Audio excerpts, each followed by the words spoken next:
Muito bem, muito boa tarde a todos. Sejam bem-vindos a mais esta sessão do ciclo de conferências que está a ser organizado sobre a Convenção de Viena numa organização conjunta entre o ANCITRAL e a Faculdade de Direito da Universidade do Porto.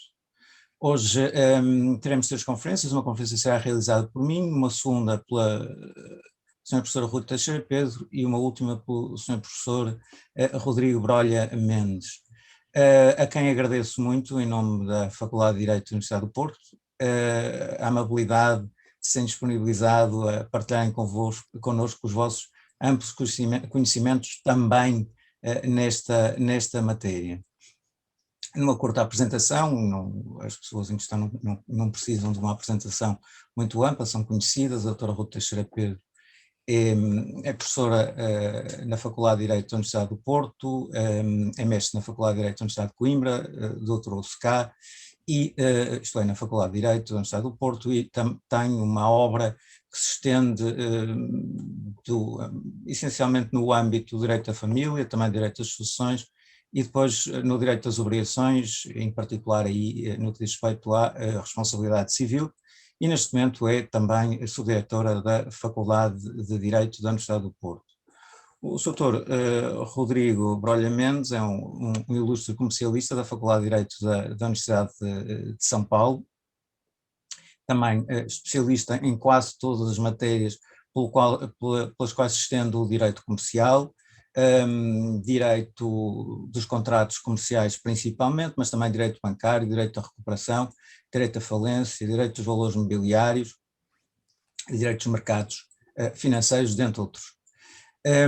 Eu gostaria de agradecer muito, mais uma vez, a vossa participação, que muito enriquece esta conferência. É um gosto em termos profissionais, mas também é um gosto muito grande em termos pessoais poder partilhar esta mesa convosco. Nesse aspecto também é uma satisfação muito grande. As conferências têm 20 minutos, poderá haver uma pequena derrapagem nesse tempo, mas eu da minha parte procurarei, uma vez até que sou o primeiro, procurarei cumprir esse tempo. O tema que me foi atribuído é é uma análise comparativa do regime da resolução do contrato comercial de compra e venda no direito português e também no direito da Convenção de Viena. O tema é muito amplo, portanto eu focarei só determinados aspectos que me parecem mais relevantes em termos de análise. Farei a exposição da seguinte forma: farei um breve conspecto daquele que é o regime português no que diz respeito ao incumprimento das obrigações ligados depois à própria resolução do contrato. Depois tratarei, também sempre necessariamente de forma breve, aqueles que são os traços essenciais da resolução do contrato na Convenção de Viena e depois no fim poderei concluir com algumas proximidades e algumas diferenças entre um e outro regime. A disciplina da compra e venda mercantil no direito português está dispersa, tem uma grande dispersão em termos normativos.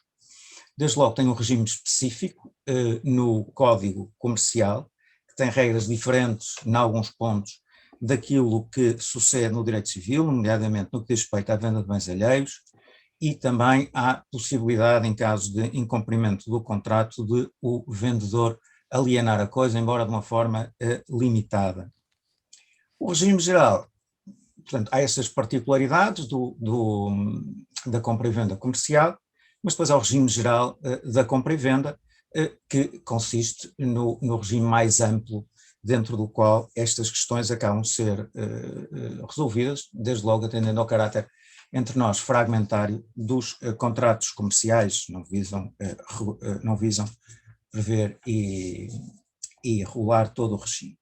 Temos depois o regime do incumprimento das obrigações, que vai do artigo 790 e seguintes, e depois também, num aspecto que me parece importante, quando, no que diz respeito aos contratos de fornecimento, há a aproximar este regime ao regime dos contratos duradouros. Portanto, aplicando aqui a disciplina, as regras, o travejamento do regime da resolução, mas para os contratos duradouros, uma vez, como se sabe, no direito português, o regime do incumprimento dos contratos está principalmente vocacionado para os contratos com prestações instantâneas. Deixarei de parte certos aspectos do regime, como a venda de coisas defeituosas, porque não conseguiria abarcar esses aspectos neste período de tempo.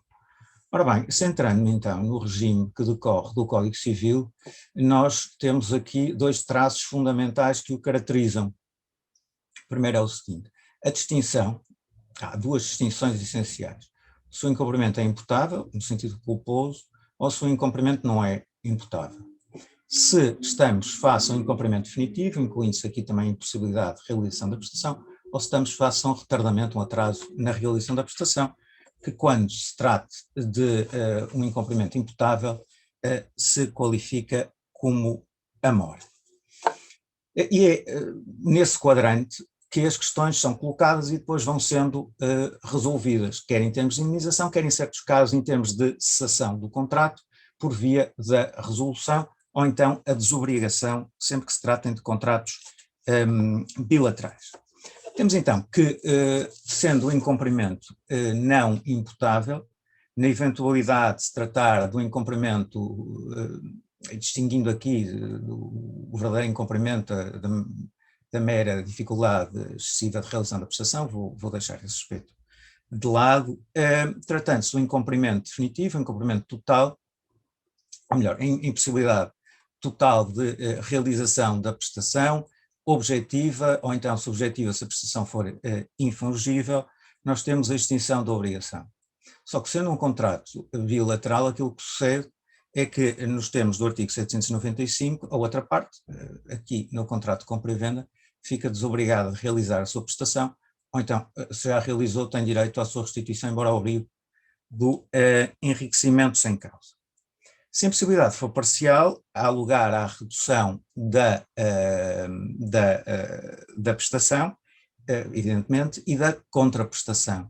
Só que, nesse caso, a lei confere, mesmo em caso de impossibilidade de cumprimento não imputável, à outra parte o direito de resolução do contrato. Então, um direito de resolução que não está ligado a um incumprimento culposo. Sendo a impossibilidade temporária, mantém-se a obrigação, não há qualquer dever de indemnização, todavia a lei permite ao credor que demonstre que, atendendo à finalidade da obrigação, perdeu o interesse, objetivamente apreciado, na realização da prestação e, portanto, tudo se passa como se, caindo no regime genérico do artigo 790. Sempre que o incumprimento for imputável, e o caráter imputável do incumprimento significa culposo, e a culpa aprecia-se aqui nos termos gerais, por força do artigo 798, nos termos gerais definidos para a responsabilidade civil, nós deveremos distinguir, ou deve distinguir-se aqui, entre a impossibilidade total de realização da prestação, hipótese que está prevista no artigo 801 e que depois terá consequências de caráter indenizatório e como nós vamos ver também de caráter resolutório, o caso de impossibilidade parcial, que também confere o direito à resolução do contrato, dentre outras consequências, mas aqui estabelece uma única limitação, é que o incumprimento, atendendo ao interesse do credor, não tenha uma escassa importância. Há esta limitação à resolução do contrato em caso de incumprimento parcial, de impossibilidade parcial culposa de realização da prestação. Também, na eventualidade da prestação ainda ser possível, portanto não se trata de um caso de impossibilidade, mas sempre que o credor perder o interesse, e tem que ser o interesse esse objetivamente considerado, sendo o credor evidentemente tem que demonstrar que perdeu esse interesse, mais uma vez definido em termos objetivos, transforma-se a mora em incumprimento definitivo. Depois há um mecanismo comum também de transformação da mora em cumprimento definitivo, que é o mecanismo da interpelação combinatória, um prazo adicional razoável, sob combinação de, se o devedor não cumprir nesse período de tempo, o regime passar a ser o regime do incumprimento definitivo. Temos depois aqueles casos que não estão diretamente previstos na lei, mas que a doutrina admite pacificamente, em que há uma declaração prévia, séria e definitiva por parte do devedor que não irá cumprir a prestação. Portanto, temos o regime do artigo 801, que, embora diretamente refira só à impossibilidade, abrange os outros casos de incumprimento definitivo, nos termos do qual o credor pode, sendo um contrato bilateral, pode resolver o contrato, embora não tenha que o fazer, pode simplesmente exigir uma indenização, e terá direito depois a uma indemnização. Discute-se, embora menos hoje em dia, mas discute-se se esta indemnização articulada com a resolução do contrato se termina pelo interesse contratual negativo, ou seja, aquilo que teria sido obtido no negócio alternativo, ou pelo interesse contratual positivo, ou seja, entendendo-se ainda assim que o sujeito poderia obter por via indemnizatória aquilo que ele teria obtido pela realização integral do contrato. Hoje em dia pode dizer-se, de alguma forma, que o mecanismo da resolução é ainda compatível com uma interpretação contratual em termos de se criar aqui uma relação de liquidação no seio da qual se inserem quer eventualmente os deveres de restituição da prestação realizada e também o dever de indenizar, dever esse calculado pelo interesse contratual positivo. Esta é uma interpretação doutrinal, creio que é correta, vem sendo seguida em parte pela jurisprudência, embora não toda, e a opinião não é ainda assim unânime no direito português. A Convenção de Viena, ao contrário do que sucede no direito português, organiza a matéria de incumprimento distinguindo consoante os sujeitos, o que não acontece no direito português, fala só em credor e devedor. Portanto, nós temos os casos de incumprimento pelo vendedor, nos artigos 45 e seguintes, temos o caso de incumprimento pelo comprador, nos artigos 61 e seguintes, e depois nesse quadro, e é esse que diretamente interessa, temos a resolução pelo comprador, nos artigos 61, e depois também a resolução pelo vendedor. Não obstante esta diferença de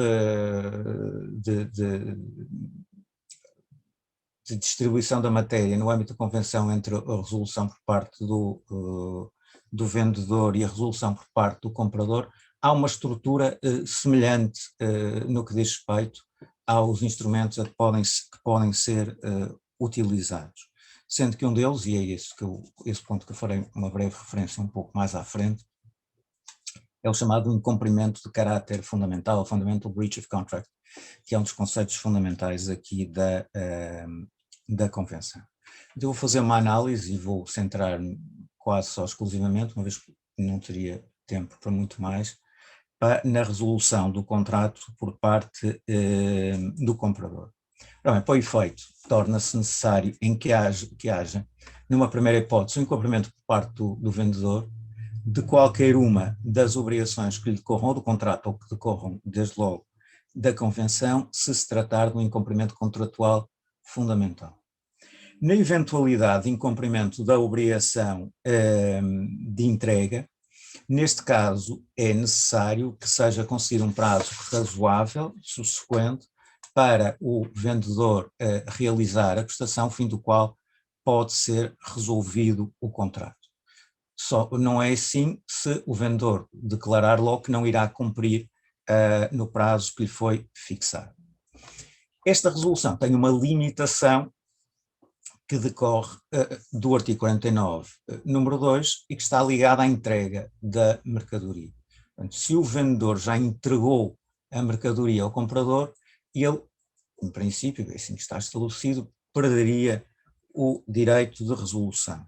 Todavia, há aqui um conjunto de exceções. A primeira é a seguinte: no caso de entrega tardia,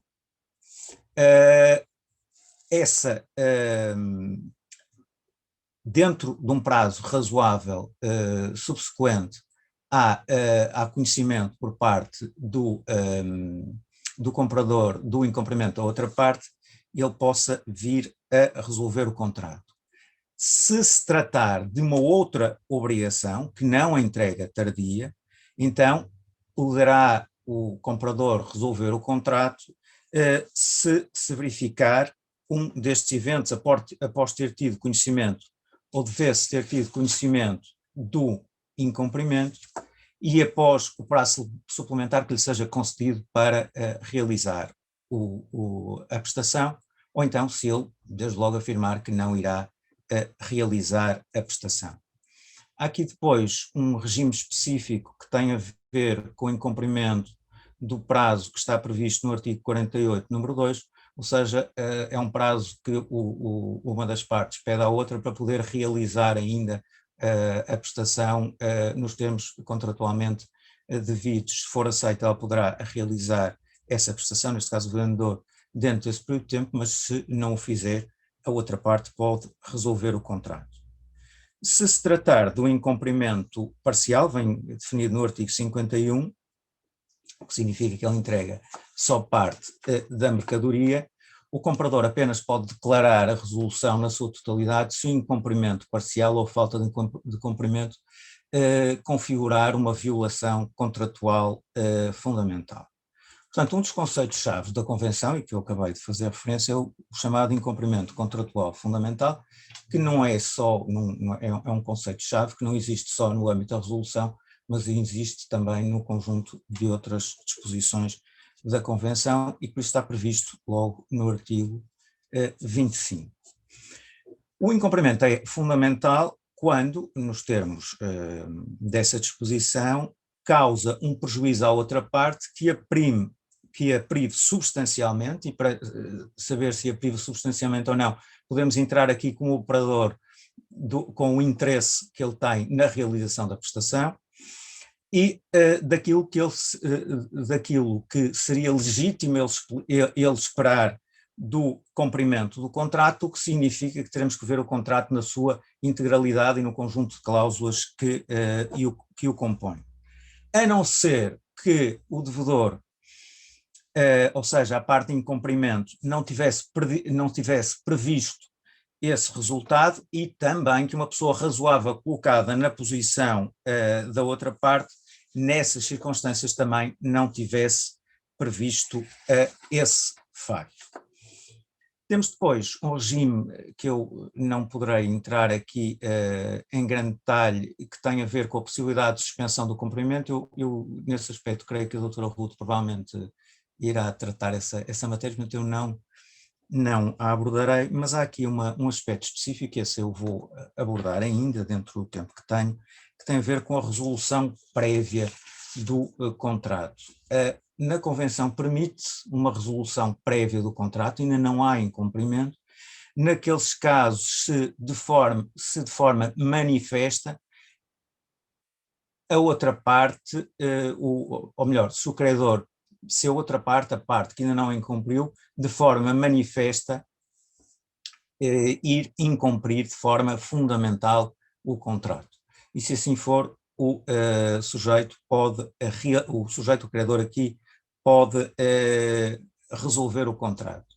Se tiver tempo para tal, a parte que pretende declarar a resolução tem que notificar a sua intenção à outra parte, em condições razoáveis, de forma a permitir que esta última possa ainda responder concedendo garantias adequadas de cumprimento da sua obrigação.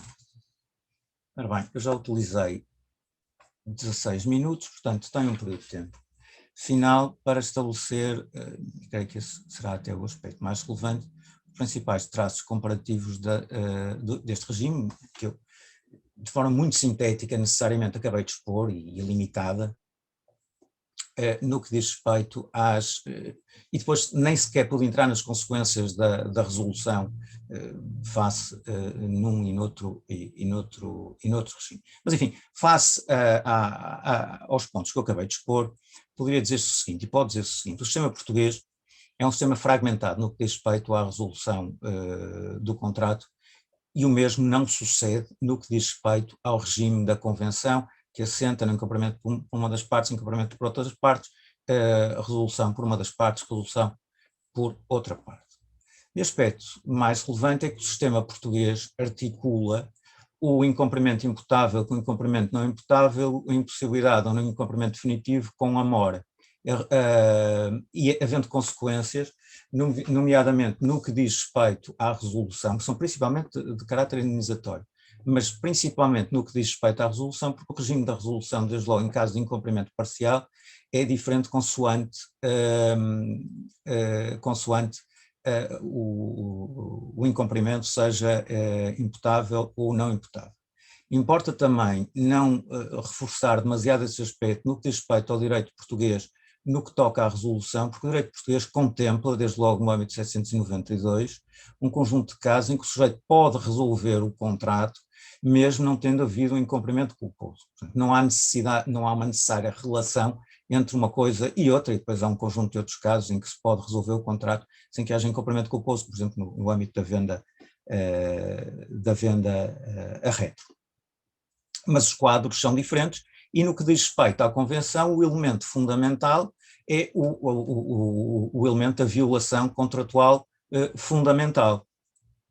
E depois, havendo a possibilidade de, relativamente ao incumprimento de determinadas obrigações, o incumprimento da obrigação de entrega, o incumprimento da obrigação de pagar o preço, recorrer a um instrumento que é semelhante ao direito português, no que toca à interpelação combinatória, concedendo o prazo adicional para poder conferir, para poder cumprir a sua obrigação.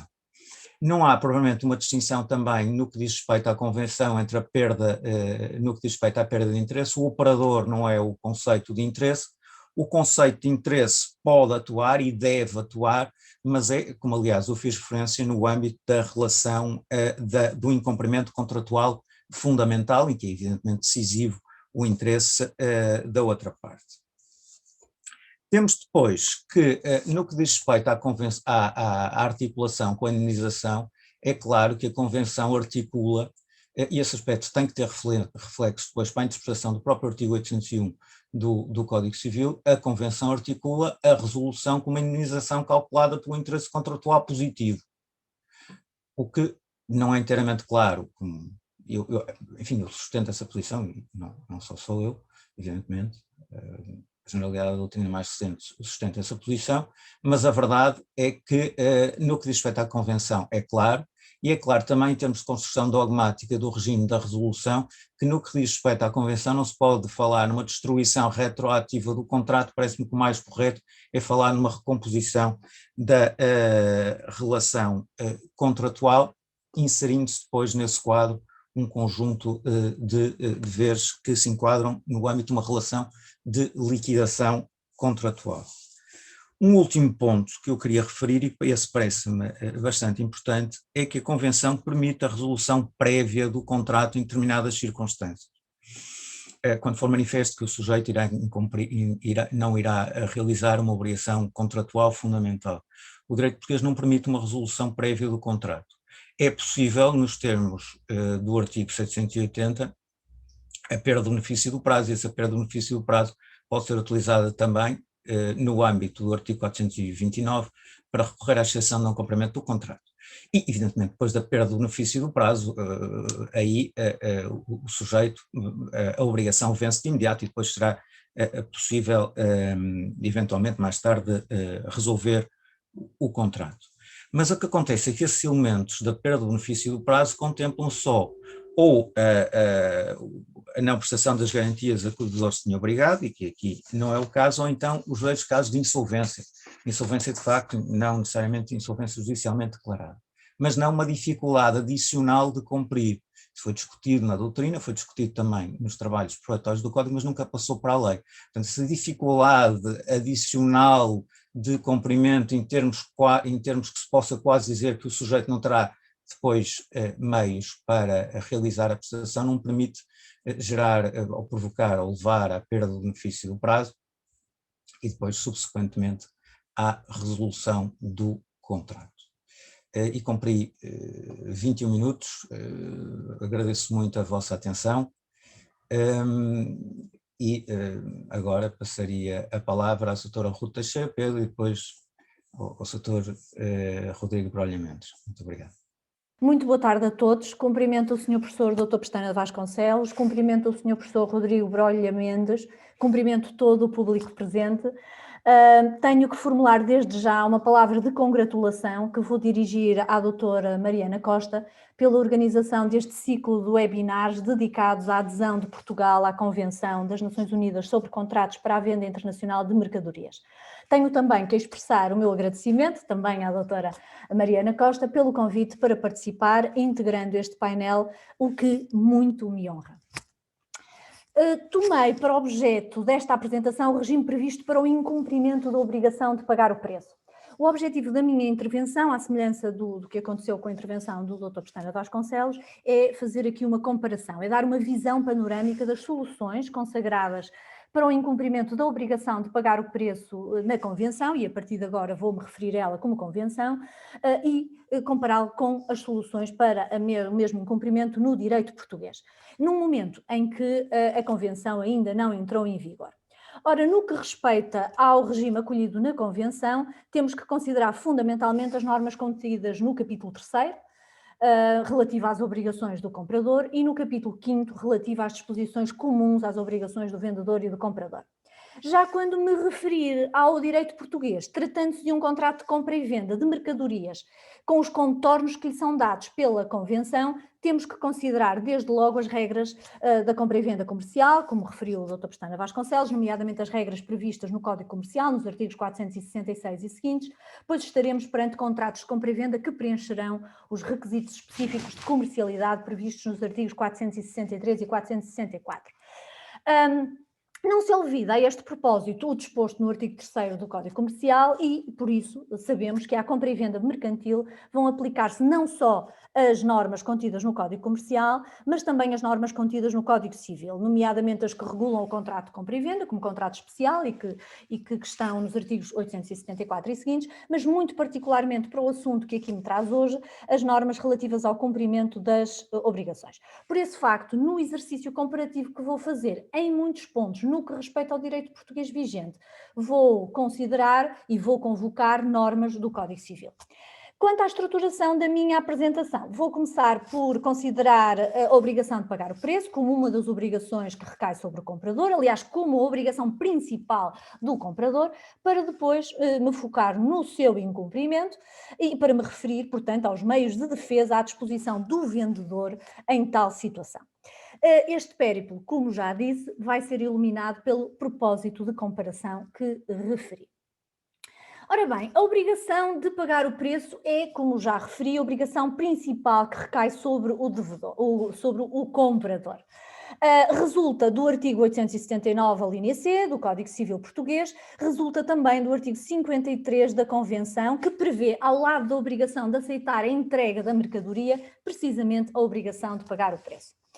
Importa começar por considerar os critérios supletivos de determinação do preço. Esta disciplina, no que respeita à Convenção, será relevante se o domicílio de pelo menos uma das partes contratuais se situar num Estado que não ratificou a segunda parte da Convenção e, portanto, se não se aplicar o artigo 14 da Convenção, não se aplicar a exigência de que o preço esteja determinado ou seja determinável na proposta contratual, e se no ordenamento jurídico desse Estado se contemplar também precisamente essa hipótese, ou seja, a hipótese de conclusão de um contrato de compra e venda sem que as partes tenham determinado o preço ou os critérios para a sua determinação. Se considerarmos o direito português, e aqui vamos atentar na regra do direito civil, que está prevista no Código Civil, outras observações podiam ser feitas. Aqui, no que diz respeito ao artigo 883, número 1 do Código Civil, os critérios serão, primeiro, o preço que o vendedor normalmente pratica à data da conclusão do contrato. Na sua falta, o preço de mercado ou da bolsa no momento do contrato e no lugar em que o comprador deva cumprir. E, finalmente, na insuficiência dos critérios anteriores, o preço será determinado pelo Tribunal segundo juízes de equidade.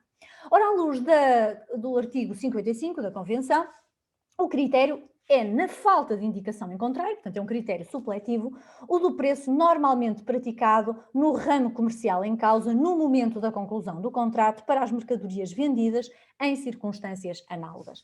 Note-se, portanto, que o critério definido na Convenção corresponde em larga medida, não totalmente, o aspecto temporal é diverso, mas em larga medida ao critério que é fixado em segundo lugar na nossa lei. A lei portuguesa só recorre ao critério definido na Convenção em segundo lugar, quando não seja possível conhecer o preço que o vendedor normalmente pratica. A Convenção não acolheu esse primeiro critério previsto na nossa lei, porque é um critério que tem um pendor menos objetivo. E como veremos, a Convenção, em muitas das suas soluções, promove esta ideia de previsibilidade, a ideia de certeza e de segurança. Note-se, por outro lado, que a Convenção também não acolheu o critério que entre nós é definido em terceiro lugar, o da definição judicial do preço, e a razão de ser parece estar com o Dr. Moura Ramos e a doutora Maria Ângela Bento Soares, quando nos vêm dizer que este critério é dificilmente transponível para o plano internacional, porque ele poderia fomentar uma prática de fórum shopping, já que reconheceria a possibilidade de o Tribunal de um Estado, de que um dos contraentes, ou em que um dos contraentes tenha o seu estabelecimento para fixar o preço, e isso poderia ser uma vantagem para esse contraente. No que respeita à fixação do preço, importa ainda considerar a hipótese de o preço ser calculado a partir do peso das mercadorias. Este propósito da Convenção inclui, por razões de certeza e segurança jurídica, uma norma interpretativa da vontade das partes.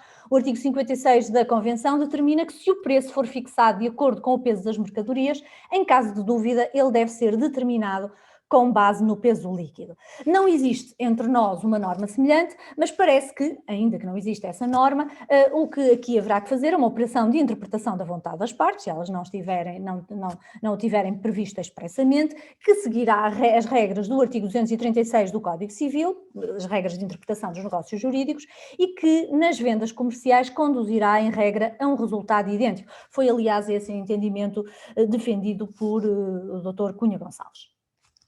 Consideremos agora o alcance da obrigação de pagamento do preço. A Convenção refere-se e dedica-se a esta matéria no artigo 54. Aí se prevê que a obrigação do comprador de pagar o preço inclui a adoção das medidas e o cumprimento das formalidades previstas pelo contrato ou por quaisquer leis e regulamentos destinadas a permitir o pagamento do preço. Não existe também norma idêntica no nosso ordenamento, mas chegamos a um resultado semelhante se atentarmos que estas medidas, estas formalidades a que se refere o artigo 54, se destinam a permitir que o comprador possa cumprir a obrigação de pagar o preço, possa cumprir a obrigação principal assumida e, portanto, podemos considerar que estamos aqui perante um dever preliminar que recai sobre o comprador, que impende sobre ele, à luz da configuração da relação obrigacional como relação obrigacional complexa, que também entre nós é sufragada. A referência à obrigação de pagar o preço não fica completa sem uma breve referência às questões de tempo e de lugar de cumprimento. Começando pelo lugar do cumprimento, sabemos que no ordenamento jurídico português se aplicará supletivamente à compra e venda a norma especial prevista no artigo 885. Assim, em princípio, o preço deve ser pago no lugar da entrega da coisa vendida. E o lugar da entrega da coisa vendida é, à luz da regra geral prevista no artigo 772, número 1, o lugar do domicílio do devedor da coisa, portanto, o domicílio do vendedor. Nos termos do artigo 885, número 2 do Código Civil, prevê-se que se o preço não tiver de ser pago no momento da entrega, o pagamento será efetuado no lugar do domicílio que o credor tiver ao tempo do cumprimento. A Convenção acolhe regras supletivas semelhantes. Assim, na falta de estipulação diversa, nos termos do artigo 57, o preço deve ser pago, em princípio, também pelo comprador no estabelecimento do vendedor, é o que resulta do número 1 do artigo 57. Ora, há um ponto em que as soluções não coincidem integralmente e respeita à mudança de lugar de estabelecimento entre o momento da conclusão do contrato e o momento do cumprimento da obrigação. Havendo mudança de estabelecimento após o momento da conclusão do contrato, a Convenção determina, no artigo 57, número 2, que o vendedor tem que suportar qualquer custo adicional ao pagamento decorrente dessa mudança. Faz-se assim impender sobre o vendedor as despesas que respeitam a factos que se relacionam com a sua esfera de atuação. A questão não parece levantar-se no direito português, precisamente por a lei portuguesa, no artigo 885, número 2 do Código Civil, se reportar quanto à compra e venda ao domicílio do vendedor ao tempo do cumprimento da obrigação e não ao tempo da constituição. De qualquer modo, Para a mudança de domicílio do credor, entre o momento da constituição da obrigação e o momento do seu cumprimento, existe a norma do artigo 775 do Código Civil, que dispõe em termos não totalmente coincidentes com os da Convenção, mas semelhantes, dando antes a possibilidade ao devedor de cumprir no seu domicílio, a menos que o credor o indemnize do prejuízo que sofreu com a mudança. A Convenção destaca ainda a hipótese de o pagamento ter de ser feito em contrapartida da entrega das mercadorias ou dos documentos. E nessa hipótese o preço será pago no local da entrega, que à luz da entrega das mercadorias, que à luz do artigo 31, ressalvadas as hipóteses previstas nas alíneas A e B, a que já me referirei de seguida, será também o estabelecimento do vendedor no momento da conclusão do contrato. Note-se que nas alíneas A e B do artigo 31 se contêm regras semelhantes às que figuram entre nós. Se não, vejamos. A linha A, ainda não é para mudar, a linha A respeita às obrigações de envio ou de remessa, que são aquelas em que o contrato de compra e venda implica o transporte de mercadorias. Nesse caso, na falta de convenção em contrário, que pode resultar da posição de um Incoterm, o devedor vai desonerar-se da obrigação de entrega na medida em que remeta as mercadorias ao transportador, ao primeiro transportador, se houver uma sucessão de transportadores que transportarão a mercadoria até ao destino final. Nesse caso, o lugar de cumprimento será, portanto, o lugar de entrega das mercadorias ao primeiro transportador para o envio ao comprador.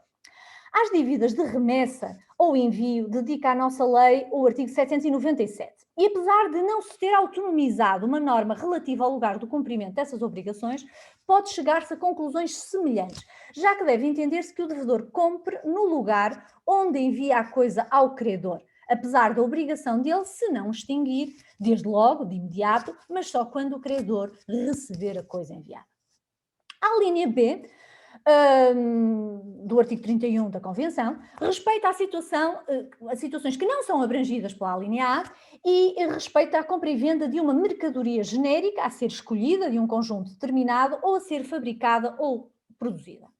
Nesses casos, se as partes sabiam no momento da conclusão do contrato que as mercadorias se encontravam num determinado local ou aí seriam fabricadas ou produzidas, o vendedor deve colocar as mercadorias à disposição do comprador nesse local.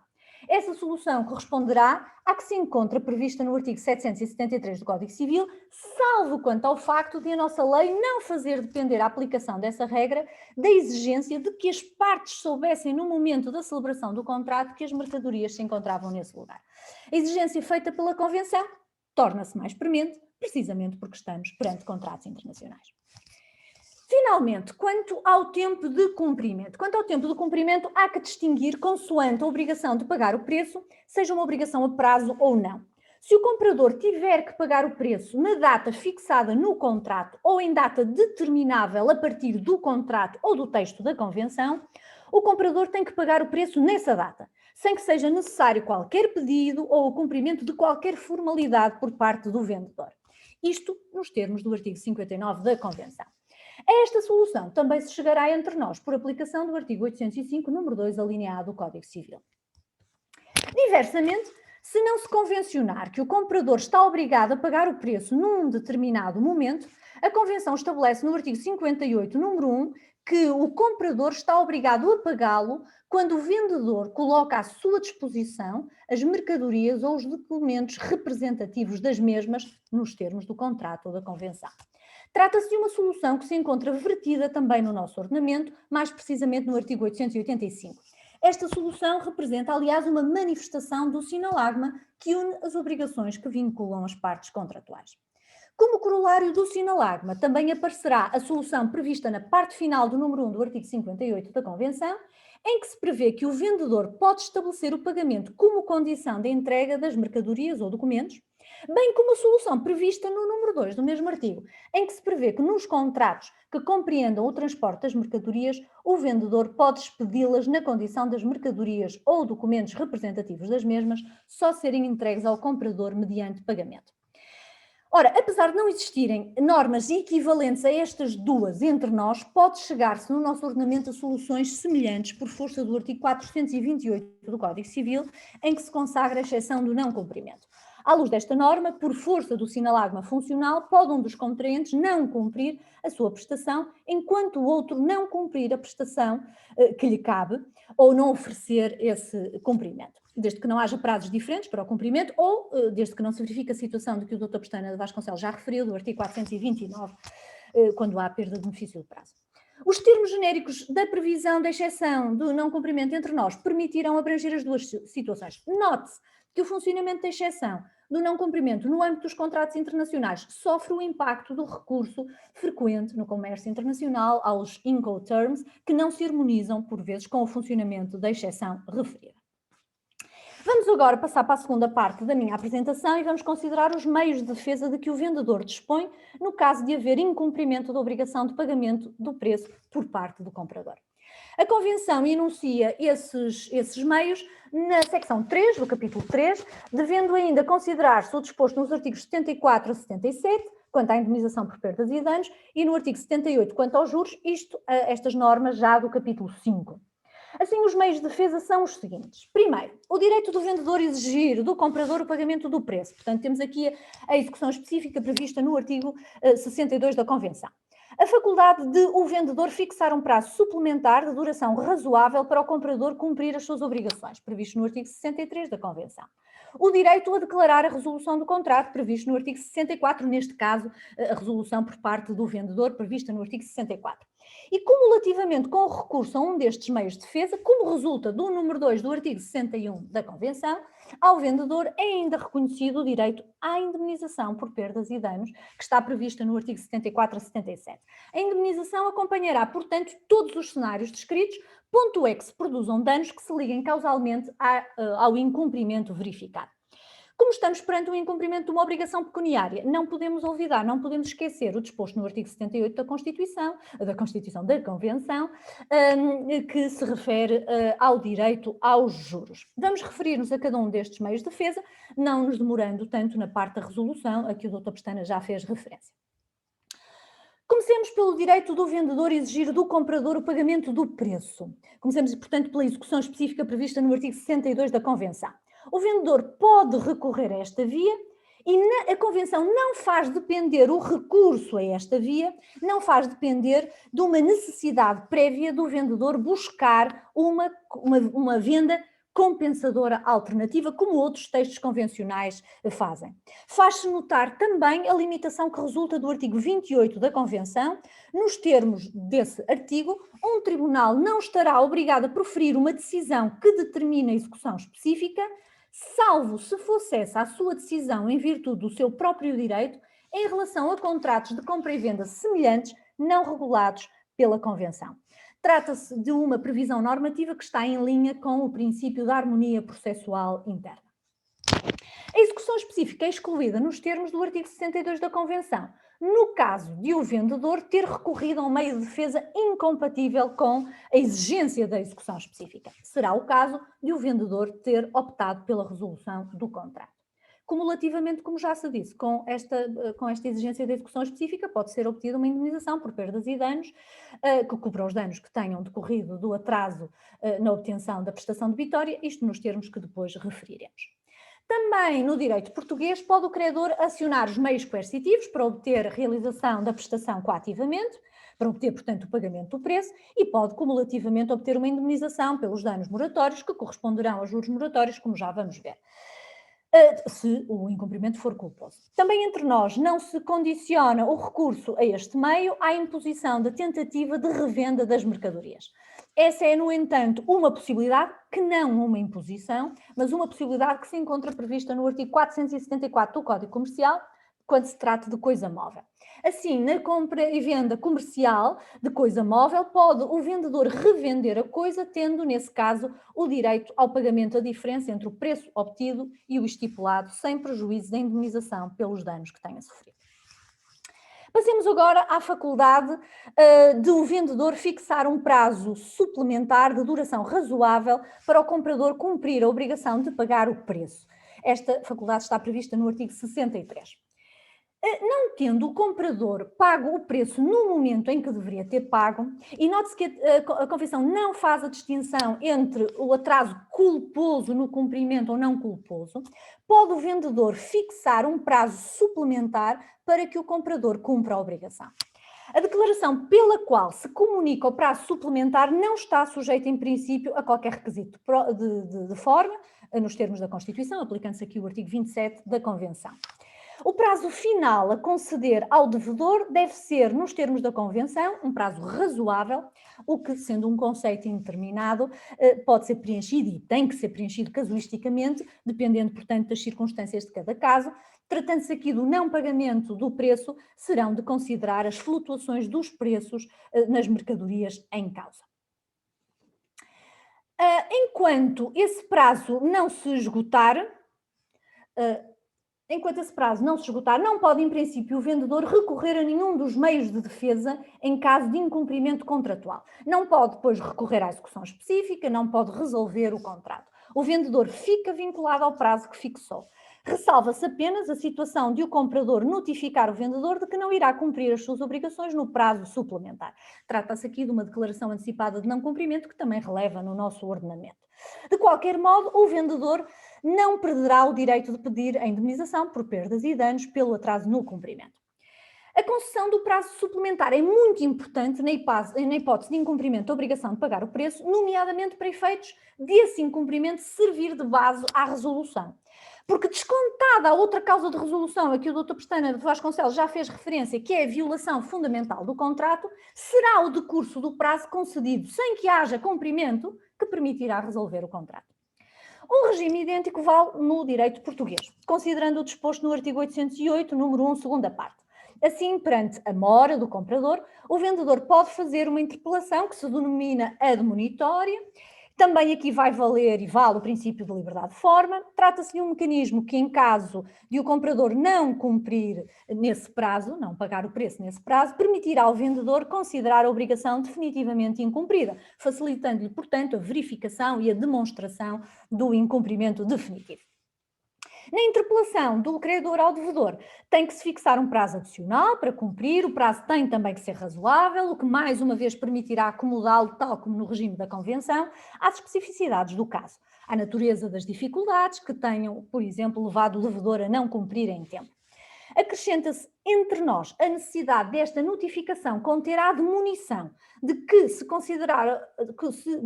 considerará a obrigação de não pagar o preço como definitivamente não cumprida no final do prazo concedido, se não houver cumprimento. Esta exigência de que a notificação denote o seu caráter terminante, inequívoco desta ameaça, não existe no texto da Convenção. Perante o incumprimento definitivo, abrir-se-á, desde logo, a possibilidade de resolução do contrato. Passemos então ao direito a declarar a resolução do contrato nos termos do artigo 64. Quanto ao direito a declarar a resolução do contrato, remetemos aqui para o que foi dito pelo Dr. Pestana de Vasconcelos, vamos fazer só brevíssimas observações relativas à obrigação de pagar o preço.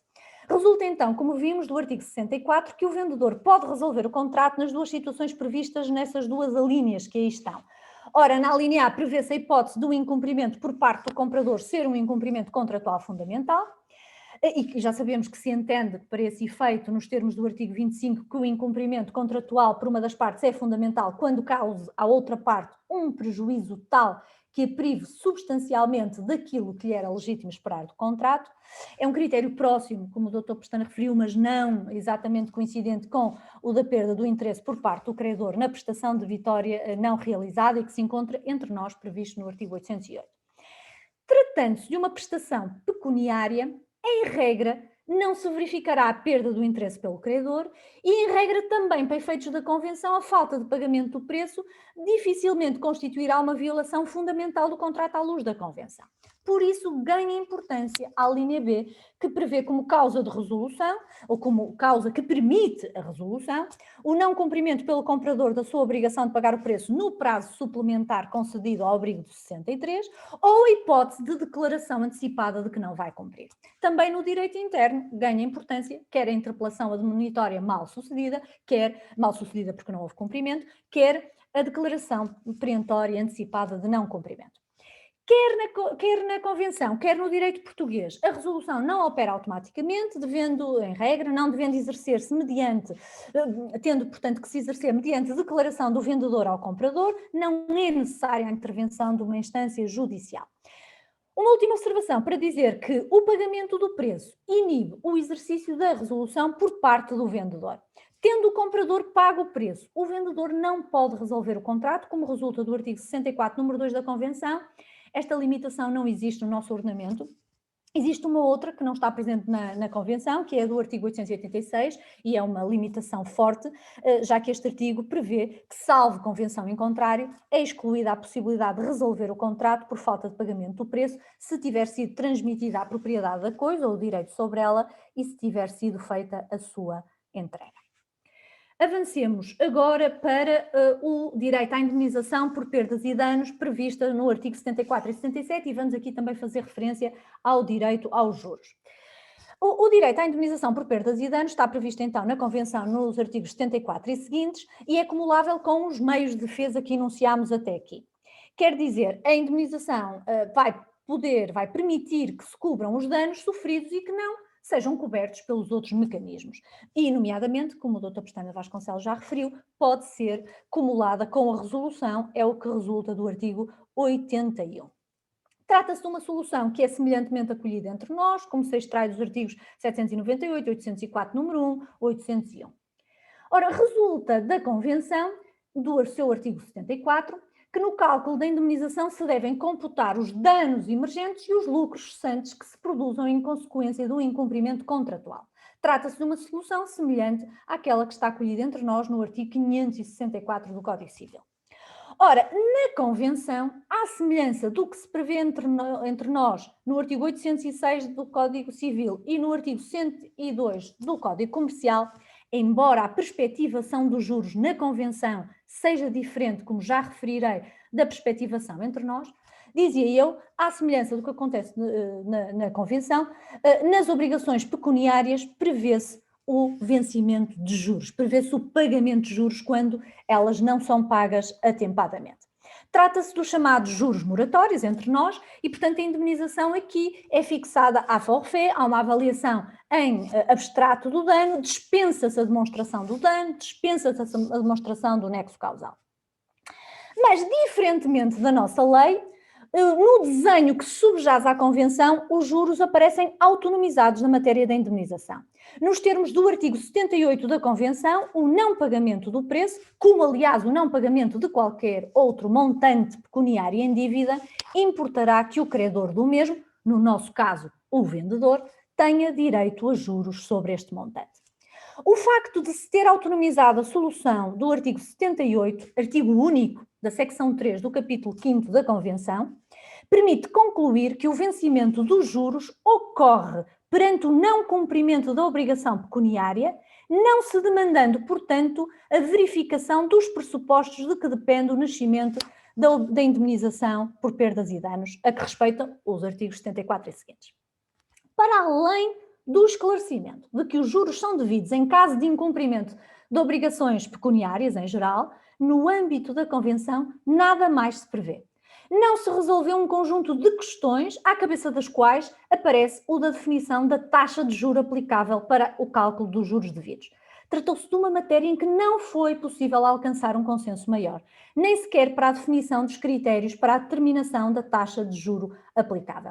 Esta falta de previsão de tal solução poderá importar incerteza na resolução deste concreto problema. No caso português, temos aí, no diapositivo aparece a referência ao artigo 102 do Código Comercial, que tem que ser articulado com o disposto na portaria 277/13 de 26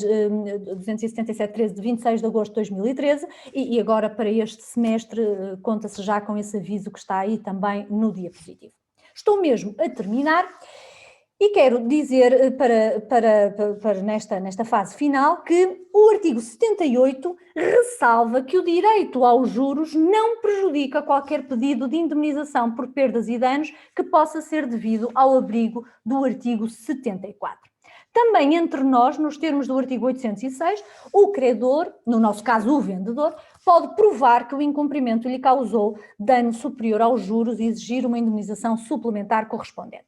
Queria dizer que a Convenção vem prever, na segunda parte do artigo 74, uma limitação ao quantum indemnizatório, segundo a qual a indemnização não pode ser superior ao montante dos danos, considerando os lucros cessantes e os danos emergentes.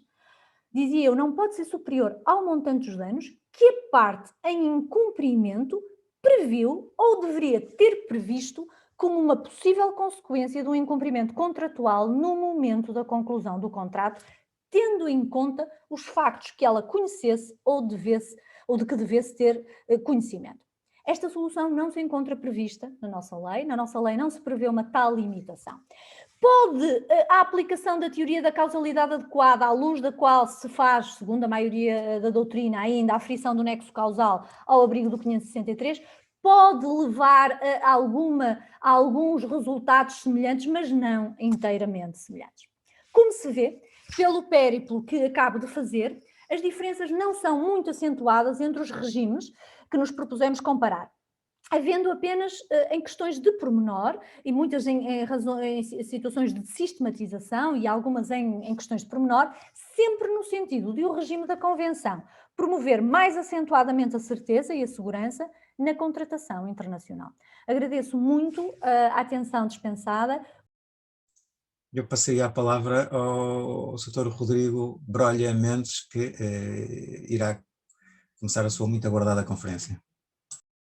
Eu inicio, evidentemente, parabenizando as instituições organizadoras desses ciclos de webinar, a UNCITRAL, o Centro de Investigação Jurídico e Econômica, e a Faculdade de Direito da Universidade do Porto, né? Tomo a liberdade de fazer esse agradecimento pelo convite que me foi feito na pessoa da professora Mariana Fontes da Costa, né? Não só de poder explorar as semelhanças do regime da resolução do contrato de compra e venda comercial no direito brasileiro e na Convenção Internacional de Viena sobre compra e venda, ou na Convenção de Viena sobre compra e venda internacional de mercadorias, mas também compartilhar esse painel virtual com o querido amigo Miguel Pestana de Vasconcelos e com a doutora Ruth Teixeira Pedro, que fez uma brilhante exposição, os dois fizeram uma brilhante exposição de que muito formativa e muito me valeu, né? Eu passo para aproveitar o tempo, desde logo a minha exposição, e faço o... Deixa eu só ver se eu consigo aqui. Eu passo a minha exposição para a minha primeira introdução, dizendo que eu vou, apesar dessas falhas técnicas, eu vou cumprir o meu tempo de 20 minutos, lembrando a todos que depois da física quântica, o tempo é relativo, então os meus 20 minutos talvez não condizam com os seus 20 minutos, mas certamente 20 minutos a partir de algum observador serão cumpridos. Eu gostaria de dizer que, antes de expor como é que eu vou estruturar essa minha exposição, eu gostaria de dizer que eu preciso fazer alguns pressupostos, né, para poder explicar a comparação do tema que me foi conferido, que é a resolução do contrato de compra e venda comercial, que é um tema, enfim, importante no contexto da Convenção de Viena, aqui esse ciclo de webinars comemora, né, e que o Brasil também só recentemente aderiu, né, em 4 de março de 2013. Os pressupostos que eu já desde logo permito expor antes de apresentar a minha estrutura são 2 que eu gostaria de compartilhar. O primeiro, e já deve ter sido falado à exaustão no ciclo de webinars, é que a convenção ela foi pensada para apresentar um regime normativo adequado aos contratos de compra e venda no âmbito internacional. Não? Então, ela foi pensada como um instrumento de uniformização ou harmonização das regras aplicáveis a esses contratos, né? Tanto é que ela é tida como um dos exemplos clássicos do que se chama da nova lex mercatória, né? O direito que teria uma pretensão de validade transnacional, aplicável, portanto, para além das fronteiras territoriais dos Estados, né? Mas essa preocupação com a harmonização também tem uma preocupação com a elaboração de regras que fossem mais adequadas ao fluxo econômico. Evidente que as leis não são feitas, as regras jurídicas não são feitas, desconsiderando a realidade, muito embora algumas delas às vezes pareçam, mas no caso da convenção, isso é importante ressaltar, porque o sistema da convenção foi pensado para aperfeiçoar o fluxo, o tráfego comercial internacional, de tal modo que a divergência das regras dos diversos estados nos quais as operações são realizadas não seria um elemento de complicação, um custo para a realização dessas operações. E eu, para dar um exemplo do porquê que esse pressuposto é importante, eu recordo, desde logo, já para falar no nosso tema da resolução, que imaginem, por hipótese, uma compra e venda internacional realizada entre Portugal e Brasil, em que, à míngua de qualquer tipo de regra jurídica específica, as partes, por algum motivo ou por algum fato, venham a resolver o contrato e as mercadorias objeto desse contrato se encontram no meio do Atlântico em containers em um navio. Evidentemente que, se não for pensada essa situação, os custos envolvidos com a logística de redirecionar essas mercadorias podem ser muito complicados. Então, se a legislação ou se as regras, os instrumentos normativos aplicáveis não forem pensados para lidar com situações desse tipo, e isso é importante exatamente no tema da resolução, nós podemos ter regras jurídicas que são, no mínimo, ineficientes. Podem gerar custos para a realização dessas transações que aumentariam assim, o preço dessas mercadorias e, por vezes, até inviabilizariam a realização dessas operações. Então, esse é o objetivo que está por detrás da convenção, de tentar elaborar regras que são harmônicas, aplicáveis em vários países, né? Ou pelo menos para as operações de compra e venda internacional, e que atendam esse objetivo econômico de não criar custos em razão da diferença de tratamento jurídico de país para país. Esse é o primeiro pressuposto que eu gostaria de tratar. O segundo pressuposto é que não é todo o país que atendeu a essa racionalidade subjacente da convenção, né? Nem todos os países têm uma regra pensada para os contratos de compra e venda mercantil. O Brasil talvez seja um deles, né? Porque o contrato de compra e venda mercantil, que é o contrato eventualmente regulado pela CISG, né? Era disciplinado pelo Código Comercial de 1850, o Código do Império, que ele foi promulgado antes do Código Civil, do primeiro Código Civil brasileiro, que era o Código 16, e ele tinha regras relativamente detalhadas, não só sobre o contrato de compra e venda mercantil, mas como regras gerais aplicáveis aos contratos, né? Mas com os movimentos de uniformização do direito das obrigações, do direito privado e principalmente do direito das obrigações, nós tivemos o advento do Código Civil de 2002, que foi muito influenciado por esse movimento da unificação do direito das obrigações, com franca inspiração no Código italiano, e que, por consequência, veio a revogar a primeira parte do Código Comercial de 1850, que tratava do direito comercial terrestre. Portanto, sobrou o direito comercial marítimo, o direito comercial terrestre foi completamente revogado pelo Código Civil de 2002, e com ele as regras aplicáveis aos contratos de compra e venda mercantil. O que sobra é que temos, eventualmente, legislação esparsa sobre os contratos empresariais, né, sobre um ou outro contrato que pode ter relação com compra e venda, mas fundamentalmente aplicável à compra e venda mercantil serão as regras do Código Civil aplicável ao contrato de compra e venda comum. Evidentemente que, num esforço de interpretação, essas regras recebem uma aplicação mais adequada às peculiaridades de um contrato de compra e venda mercantil.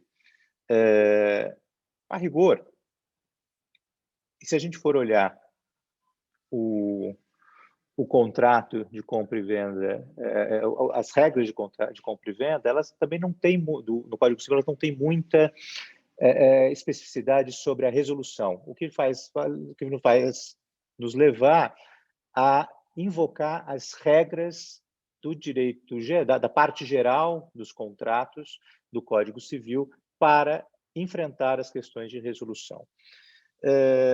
Bom, só uma nota antes de tratar da minha estrutura, é que recentemente, em 2019, há uma lei, Lei 13.874, de setembro de 2019, que ficou conhecida como a Lei de Liberdade Econômica, em que se estabeleceu uma distinção que tinha sido revogada pelo Código Civil de 2002, entre contratos empresariais e contratos civis, mas basicamente o que ele faz é estabelecer certas pautas de interpretação aplicáveis aos contratos empresariais que eles chamam paritários, né? Portanto, basicamente, colocando de uma forma mais elevada o respeito ao que foi contratado pelas partes e tentando diminuir eventual intervenção judicial nos contratos empresariais que pode ocorrer, por exemplo, em contratos de consumo ou em contratos em que há hipossuficiência, né? Dito isso, eu penso que, para fazer essa comparação, o meu caminho vai ser tratar a partir da CISG e aí fazer a diferença com o regime do direito brasileiro. Portanto, eu vou estruturar a minha apresentação nesses 4 pontos, né? Eu vou falar sobre a resolução na CISG e aí falar assim da diferença com o direito brasileiro. Depois eu vou falar das hipóteses de resolução da CISG e sua diferença com o direito brasileiro, o modo em que se realiza, se efetiva a resolução e os efeitos, se nós tivermos tempo dentro dos 20 minutos que me cabe, né? Com relação à resolução, a resolução, ela, no ambiente da CISG, ela está dentro do que se chama do sistema de remedies, né? Os remédios nada mais são do que a tentativa de realizar um reparo em razão ao incumprimento, né?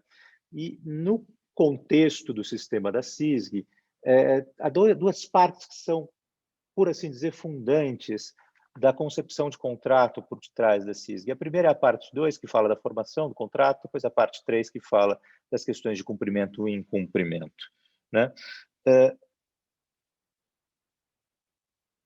No âmbito da CISG, eu espero que esteja sendo possível visualizar aqui a minha apresentação de forma adequada, porque aqui eu não estou fazendo exatamente da forma como eu achei que eu poderia fazer.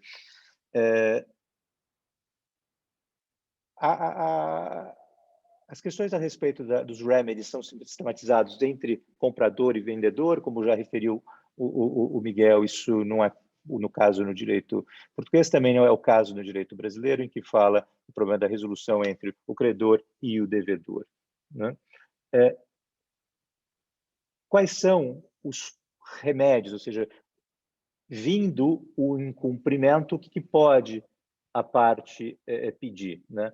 Eu estou aglutinando os artigos aqui porque são basicamente os mesmos remédios e eu vou tratar só de um deles. É o cumprimento específico para o caso do comprador no 46, no artigo 46, no caso do vendedor no artigo 62. A indenização, evidentemente, está regulada pelo 74 a 77, e a resolução, que dá no 49 e no 64 da Convenção. Eu vou ficar adstrito à resolução, e a doutora Ruth já comentou que pode-se acumular alguns remédios, a não ser que eles sejam contraditórios, e evidentemente que a resolução é contraditória ao cumprimento específico, né?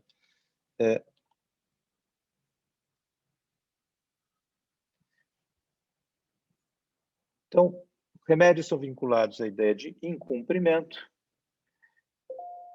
e foi mencionado já pelos professores Miguel e pela professora Ruth que incumprimento na convenção tem um conceito específico, ou seja, tem um contorno específico. A convenção dá valor ao que ela chama de fundamental breach, né? Que na tradução do decreto que incorporou a convenção ao direito brasileiro, se deu não o termo fundamental, mas se deu incumprimento ou violação essencial. Por isso que na apresentação nós estou utilizando o termo essencial ao invés do termo fundamental. Isso é importante para a gente entender o regime da resolução na CISG, que ela conversa com aquele objetivo econômico que eu mencionei anteriormente. Nós podemos falar sobre pegar todo o conceito de fundamental breach a partir do artigo 25 da Convenção. O artigo 25 diz que a violação ao contrato por uma das partes é considerada como essencial se causar a outra parte prejuízo de tal monta que substancialmente a prive do resultado que poderia esperar do contrato, salvo se a parte infratora não tiver previsto e uma pessoa razoável, na mesma condição, em mesmas circunstâncias, não pudesse prever o resultado. Aqui eu vou passar rapidamente para um outro slide, só para poder colocar os requisitos, né? Então, o fundamental breach, ele precisa ter um prejuízo substancial. De certa forma, o resultado daquele prejuízo precisa ser previsível, né? A parte que causou o resultado, e a previsibilidade é avaliada a partir do parâmetro da pessoa razoável na mesma circunstância, que é o parâmetro muito em voga no direito de matriz anglo-saxão, principalmente no direito inglês, que é do reasonable person, né? Ou do reasonable man. E, evidentemente, que esse talvez seja um dos dispositivos da Convenção mais debatidos pela sua amplitude semântica. Se discute como é que nós vamos definir o que é esse prejuízo substancial, a pista de relação com o interesse do credor, do comprador ou do vendedor, dependendo do polo que tiver, é uma boa pista, como já anunciada pelo professor Miguel e pela professora Ruth. Agora, a questão da previsibilidade é uma avaliação casuística, é um conceito que é sempre debatido em qualquer jurisdição, né? Seja porque, e aqui vai a pequena anedota, há quem diga que pessoas razoáveis estão em falta hoje em dia, e há uma famosa anedota inglesa que, quando se invocou quem que era a pessoa razoável, o juiz teria dito ao advogado que é aquele que toma, de acordo com um precedente famoso do direito inglês, o ônibus na praça de Clapham, que era uma praça central em Londres, né? E o advogado retruca dizendo, então eu temo que o senhor não seja uma delas, né? Então, avaliar o que seria razoável pressupor é sempre um jogo de argumentação. E isso, talvez, é importante entender isso no contexto da Convenção. Por quê? Porque a Convenção estabelece que a resolução, principalmente, a resolução será um remédio de última ratio, de last resort, né? Portanto, não é qualquer incumprimento que pode dar ensejo à resolução. Tem que ser um incumprimento por gravidade, que é algo que não existe no direito brasileiro, né? No direito brasileiro, o inadimplemento é tal como no direito português, é dividido se ele é absoluto ou se ele é relativo, se ele pode ser e o inadimplemento absoluto ou relativo é avaliado a partir do interesse do credor na realização da prestação. Então, deixa eu só passar rapidamente aqui, que senão eu não vou cumprir os meus 20 minutos. Né? Então, esse é o quadro geral sobre resolução. Portanto, resolução na CISG, ela é última ratio e o incumprimento tem que ser grave. Né? Evidentemente que tem uma outra variação no inciso B dos artigos que eu mencionei, que fala do prazo suplementar. Mas isso mostra um pouco como é que funciona o mecanismo e eu vou falar sobre ele mais para frente. Então, as hipóteses de resolução. Na CISG, as hipóteses de resolução para o comprador e para o vendedor são estabelecidas nesses artigos, 49.1 e vendedor 64.1. Na linha A desses dispositivos diz que o vendedor ou o comprador podem resolver o contrato por descumprimento que constitui uma violação essencial, portanto, esse é a razão de ter o conceito definido no artigo 25, ou por descumprimento de um prazo suplementar, para utilizar a expressão que é conhecida na doutrina, uma expressão alemã, Nachfrist, o vendedor ou o comprador podem dar um prazo adicional, e nesse prazo adicional, se não for cumprido esse prazo adicional, como já mencionado antes pela doutora Ruth, existe o direito à resolução. No direito brasileiro, basicamente, o principal artigo que fala sobre resolução é o artigo 475 do Código Civil, que diz que é uma alternativa do credor, ou seja, o credor pode resolver o contrato ou exigir o seu cumprimento, e em qualquer hipótese ele pode pedir perdas e danos. Esse também é um dispositivo relativamente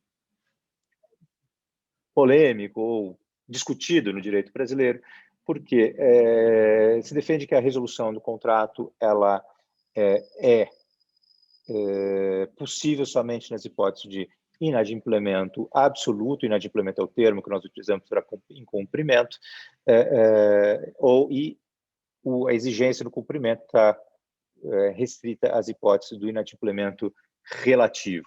Tá? Mas isso vai ter consequências na comparação importante. Né? Qual que seriam as consequências? A primeira é que no regime da lei, da convenção, perdão, o favor ao contrato, o favor contractus é muito forte.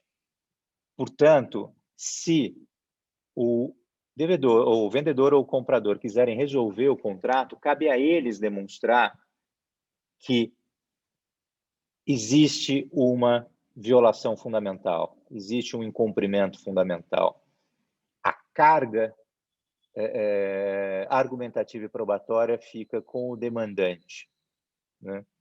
No caso do direito brasileiro, isso eu preciso explicar com um pouquinho mais de detalhe, a rigor, nós vamos avaliar a questão da possibilidade da resolução a partir do interesse do credor, e é um interesse objetivamente considerado, não há dúvida. Né? E o credor precisa demonstrar o seu interesse. Contudo, feita essa demonstração relativamente mais simples do que a da existência de uma violação fundamental, cabe, a verdade, ao demandado, portanto, ao devedor das prestações, para utilizar o quadro do direito brasileiro, o ônus de tentar afastar a resolução. E por que eu estou dizendo isso? Porque, apesar de não ser algo positivado no direito brasileiro, nós temos admitida na jurisprudência brasileira a teoria do adimplemento substancial, ou seja, ainda que tenha tido um inadimplemento, a realização da prestação pelo devedor foi de tal monta que ele está muito próximo ao adimplemento absoluto. Né? Qual que seria a consequência dessa? É evidente que o inadimplemento terá consequências, mas é uma defesa à possibilidade da resolução do contrato. Portanto, o credor fica impedido de resolver o contrato nas hipóteses em que se considera que o adimplemento foi substancial. Então, talvez isso seja uma diferença importante nos regimes, né? No caso da CISG, cabe ao vendedor ou comprador que pleiteia a resolução, quando vai pleitear com fundamento na resolução por violação fundamental, o ônus de demonstrar e provar que a violação é fundamental. E como nós vimos que os critérios de determinação do que é fundamental são relativamente amplos, isso vai levar ao demandante uma reflexão sobre os riscos envolvidos com o pedido de resolução. Porque se o pedido eventualmente for discutido judicialmente e ele foi afastada a caracterização da violação fundamental, ele próprio, demandante, pode estar inadimplente do contrato, pode ter incumprido o contrato. Portanto, isso está, apesar de ser criticável, termos amplos na legislação, ele trouxe um mecanismo de reflexão para o agente econômico muito importante, porque ele vai avaliar os riscos de saber se efetivamente o prejuízo é substancial e se o resultado não poderia ser admitido. Enquanto no direito brasileiro, a avaliação fica um pouco mais restrita, imagino que seja também no direito português, e eventual afastamento da resolução se dá por uma defesa do devedor. Então, rapidamente passando, como é que se dá a efetivação da resolução na CISG?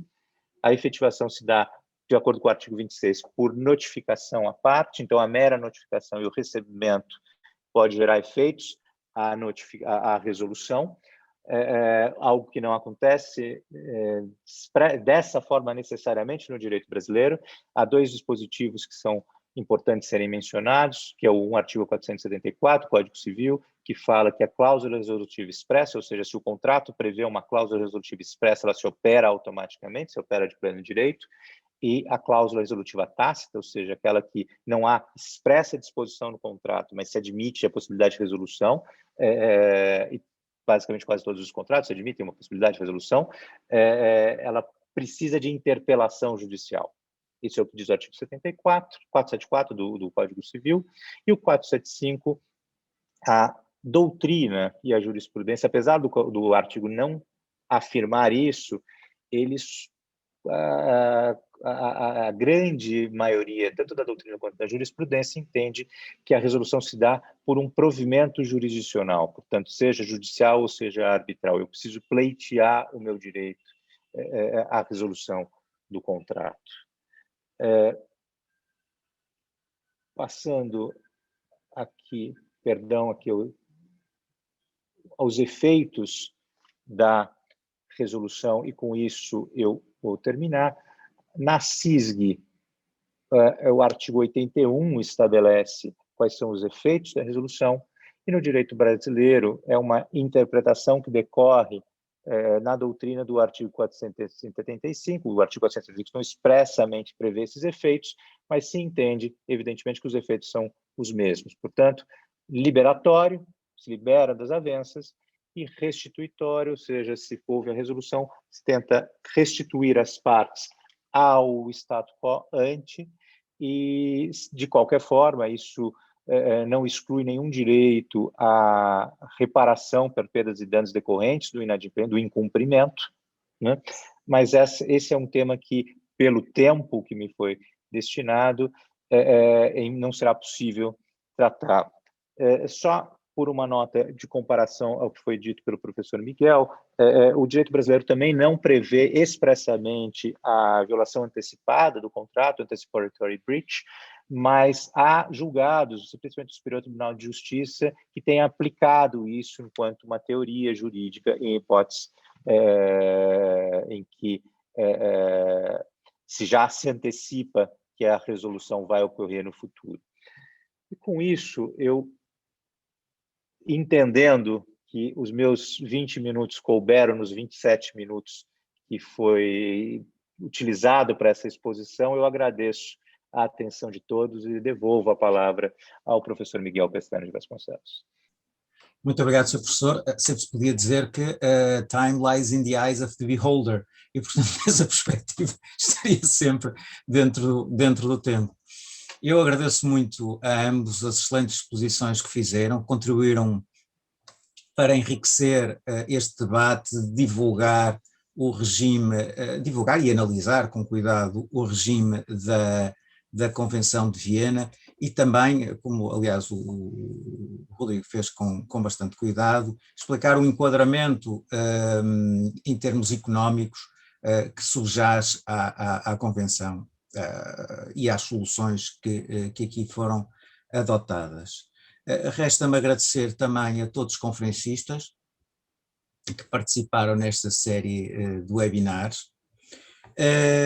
Agradecer a todos os membros do público que estiveram presentes e que nos acompanharam virtualmente e foram muitos nestes webinars. Agradecer também à Unicitral esta parceria que fez com a Faculdade de Direito, foi uma parceria muito enriquecedora. Da nossa parte, temos todo o interesse em eventuais futuros eventos que visem divulgar estas matérias que são tão relevantes do comércio internacional. Queria também sublinhar que os vídeos ficarão disponíveis no YouTube, no site do YouTube da Faculdade.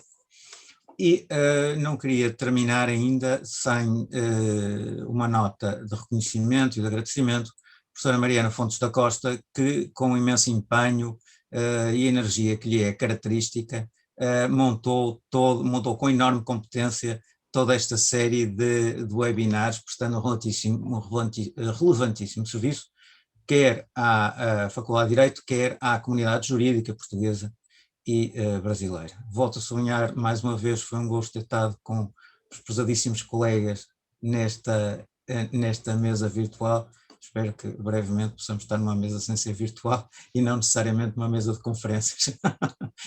E desejo uma boa noite a todos. Muito obrigado.